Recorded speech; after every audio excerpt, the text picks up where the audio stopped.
Hello, good morning, সুপ্রভাত, শুভ সকাল আর যা যা বলা যায় সব কিছুই বলে দিচ্ছি। আজকের ব্লগটা শুরু হচ্ছে আবার ওই পুকুর পাড় থেকে। আমি পুকুর পাড়ে এসে একটু ব্লগ বানাতে ভালোবাসি, কারণ জায়গাটা সত্যি বলতে আমার ভীষণ ভালো লাগে। তো আজকে আমার হাতে যে এই জিনিসটা আছে এটাকে বলে গান্ধী। গান্ধী ছাড়া পৃথিবী অন্ধ আর আমিও অন্ধ। তো আজকে আমি তোমাদেরকে দেখাবো পালপাড়া স্টেশন থেকে হাওড়া, মানে আমার অফিস অব্দি যেতে কত টাকা খরচ। যারা হয়তো ভাবছো এখনো যে এই 100 টাকা হাতে থাকলে ভাই তুমি সবকিছু করে নিতে পারবা, তোমার পুরো দিনটা খুব ভালোভাবে চলে যাবে, তেমনটা কিন্তু না। আমিও ঠিক জানি না আলটিমেটলি আমার কত টাকা খরচ হয় পার ডে, আমি কোনোদিন হিসাব করিনি। আজকে দেখবো আমি 100 টাকা খরচ করব, ঠিক আছে? মানে আমার সারাদিনের যা খরচ হয়, হাত খরচা, খাওয়া, তোমার চা খাওয়া, যাতায়াত, সবকিছু, মেট্রো টিকিট, সবকিছু দিয়ে কত টাকা হয়। তো আপাতত শিয়ালদা স্টেশনে যাওয়া যাক, আর আমি এক এক করে খরচা তোমাদেরকে বলতে থাকছি যে এখান থেকে কত টাকা মাইনাস হতে থাকবে। একটা সময় এমনও ছিল, আমি যখন কাজে জয়েন করিনি, আমার কাছে যখন 40 টাকা 50 টাকা থাকতো, আমি গিয়ে চাউমিন বা বিরিয়ানি এসব খেয়ে নিতাম। কিন্তু আজকে যখন সত্যি কথা বলতে কাজ করছি, পকেটে টাকা থাকছে, তোমরা বললে বিশ্বাস করবো না, কোনো সময় কোনো খাবার কিনে খেতে ইচ্ছা করে না। যদি মনে হয় যে কিছু কিনে খাবো, তখন ভাবি যদি এখন খেয়ে নিই তাহলে পুরো মাসটা চলবো কি, ঠিক আছে? আর আমি যে কথাগুলো বলছি, সত্যি কথা বলতে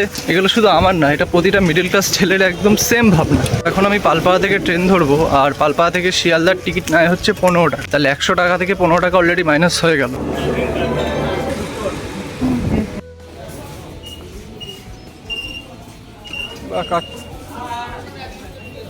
এখন আছি হাওড়া স্টেশনে, আর এখন অবধি আমার 100 টাকা থেকে খরচা হয়েছে। প্রথমে পালপাড়া থেকে শিয়ালদা আসলাম, লাগলো 15 টাকা, আর মেট্রোতে আসলে লাগে হয় হচ্ছে 20 টাকা, ঠিক আছে? আর এই সেম খরচাটা যাওয়ার সময় হবে, মানে আরও 15 টাকা, আরও 20 টাকা, মানে ওদিকে হচ্ছে 15 30, আর এদিকে 20 40, মানে অলরেডি 100 টাকা থেকে 70 টাকা আমার খরচ করা হয়ে গেছে।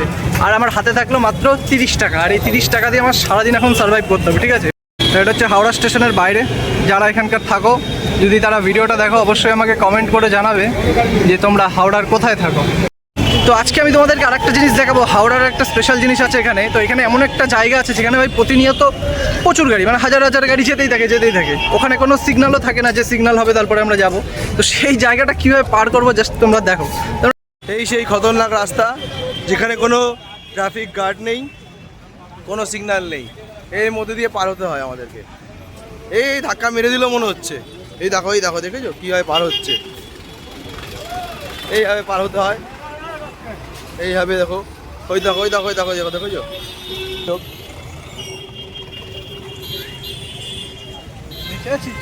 ফাইনালি আপাতত বেঁচে আছি, ঠিক আছে? তো এখন বাজে প্রায় 4টা 4:30, আর আমি আর আমার এই অফিসের বন্ধুরা যাচ্ছি এখন আমাদের আরেকটা ব্রাঞ্চে, ঠিক আছে? আজকে ওখানে আমাদেরকে ডেকেছে, জানি না ওখানে কি করতে ডেকেছে, বাট কিছু তো একটা অস্বাভাবিক হবে ওখানে, যেই জন্য আমাদেরকে ডেকেছে। এগরোল খাওয়াবে, এগরোল। কি খাওয়াবে ভাই? এগরোল বলছে এগরোল খাওয়াবে, ঠিক আছে? হেড অফিস ডেকেছে এগরোল করতে। আজকে হেড অফিসে ডেকেছে হেড স্যার। আর এখানে আপাতত আমি হেঁটে হেঁটে যাচ্ছি, আশেপাশে সবাই আমার দিকে তাকিয়ে আছে, জানি না অঙ্কিতা কোথায়। Hey bro, what are you doing? Wipes দিয়ে আপনি কি করছেন মুখে? এটা অফিসের ক্লান্তি। এটা কি হচ্ছে ভাই? এত কল করেছি, এত কাস্টমারদের সঙ্গে কথা বলেছি, কনভারসেশন। মুখ is so glowing, many girls you flowing. You flowing কি? এটা ওরা কি হুজুমারা না ইংলিশ, এটা ওয়েস্ট বেঙ্গল ইংলিশ। হ্যাঁ, তুমি কি করছো? যুগে কাদা লেগে গেছে মনার পায়ে। এটা কি? এটা কি খাচ্ছিস? প্রসাদ সমুদ্রে গেছিল, দিয়েছে।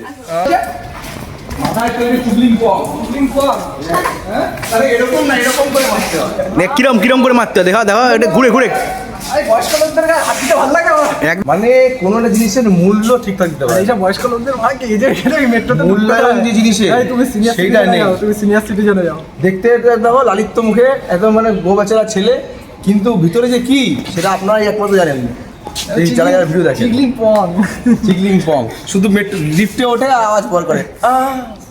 আমরা এখন এই যে মেট্রো চলে এসছে, দেখতে পাচ্ছ ভাই আমাদের বস ডেকেছে, ঠিক আছে? আলটিমেটলি আমরা জানি না কি হতে পারে, চাকরিও চলে যেতে পারে, তো ভীষণ টেনশনে আছি।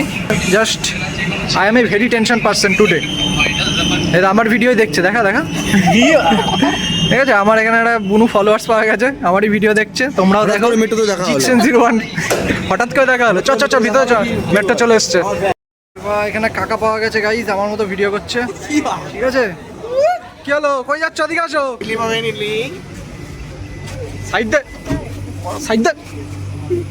সাইড দিচ্ছেন না তখন থেকে আপনি।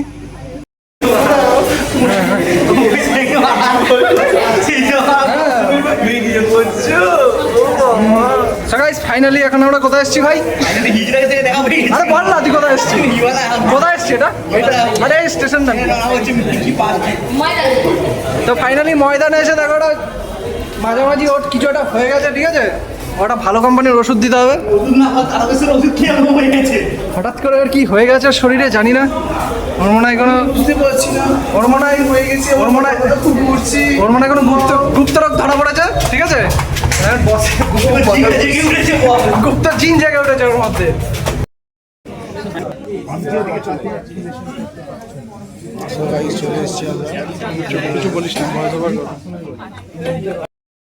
আছি আর এখন চা খাচ্ছি, ঠিক আছে? তো আজকে আমার 100 টাকা থেকে 30 টাকায় বাজেট ছিল। এই চায়ের দাম কত? 10 টাকা করে। তো 10-20 টাকা হয়ে গেছে, আর আমার কাছে পার ডে খরচ করার মতো 10 টাকাই আছে। তো পার ডে খরচ করার মতো আমার কাছে 10 টাকাই আছে। তো 100 টাকা টোটালি আজকে চলে গেল। তো পার ডে আমার বাড়ি থেকে হাওড়া অবধি আসা যাতায়াত খরচা 100 থেকে 110 টাকা, ঠিক আছে? আরও কিছু খুচকাচ খরচা আছে যেটা আমি ক্যাপচার করতে পারিনি ভিডিওতে। তো আপাতত চা খাওয়া যাক। মেট্রো ভাড়া আছে, ও পার্ক স্ট্রিটের মেট্রো ভাড়া আছে। আজকে আমরা পার্ক স্ট্রিট এসেছি, আমাদের আলাদা ব্রাঞ্চ ছিল যেখানে আসলাম। তো আলটিমেটলি কত টাকা খরচা হলো তাহলে পার্ক স্ট্রিটের টিকিট? 15 টাকা, মানে 115 টাকা মতো, তাই তো? যে প্রায় 9:30 থেকে 10টা এরকমই কিছু একটা বাজে, আর আমি বাড়ি চলে এসেছি। আমার অ্যাকচুয়ালি প্রতিদিনই এই টাইমটা হয়ে যায়, আর আমি শেষ ভিডিওটা আমার ঘরেই শ্যুট করি।